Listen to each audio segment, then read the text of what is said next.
Welcome back to Grilling with Grove. My name is Austin, and today we're actually not going to be grilling. I'm going to be starting a video series on rubs and sauces. Now you've seen a couple of the rubs that I've done already. I want to go ahead and make a new video with the pork rub. It was on the back end of the homemade barbecue rubs, but I want to give it its own video.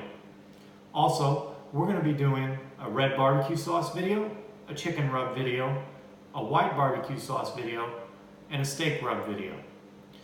So let's get started with our pork rub, and let's get started with this video series. Going in first, I have some organic light brown sugar. If you have dark brown sugar, you can use that. Light brown sugar doesn't really matter. We're going in with 2 teaspoons. Next, we have garlic powder. We're going to go in with 2 teaspoons of that.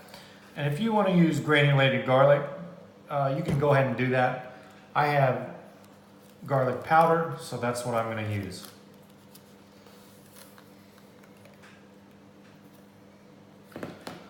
Next, we have onion powder, and I'm just going to go in 2 teaspoons of that as well. Again, if you have granulated, or even if you like minced onion, you can do that as well.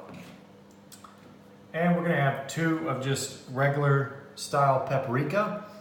So if you want to change the flavor, you can use a different kind of paprika, doesn't matter, but I'm just using this for color. So we're going to go 2 teaspoons of that. Next, we've got kind of an uncommon ingredient that you won't find in a lot of rubs, and that's ginger.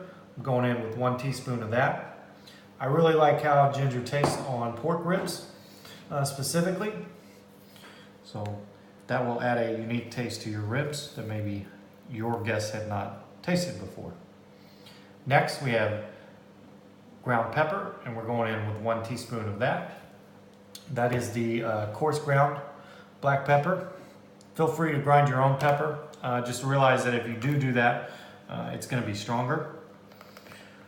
Next, we have ground mustard. I have 1 teaspoon of that.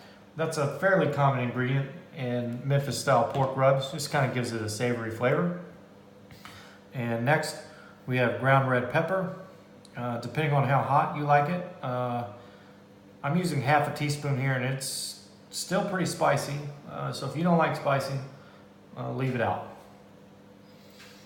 All right, everyone, that completes our rub for today. Now that's a really good pork rub, but you can use it on other things like chicken or beef if you would like. I just looked down at my bowl and realized that I didn't mix it. So let's mix that up, and you can see the final consistency.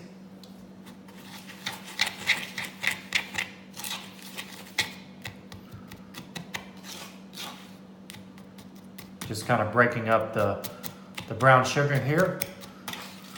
If you had a fork, that would probably work best, but I don't have a fork sitting here at this table. Okay, so you can kind of see it has taken on the appearance of the yellow mustard, the garlic powder, and the onion powder. You have a little bit of red, but not a whole lot.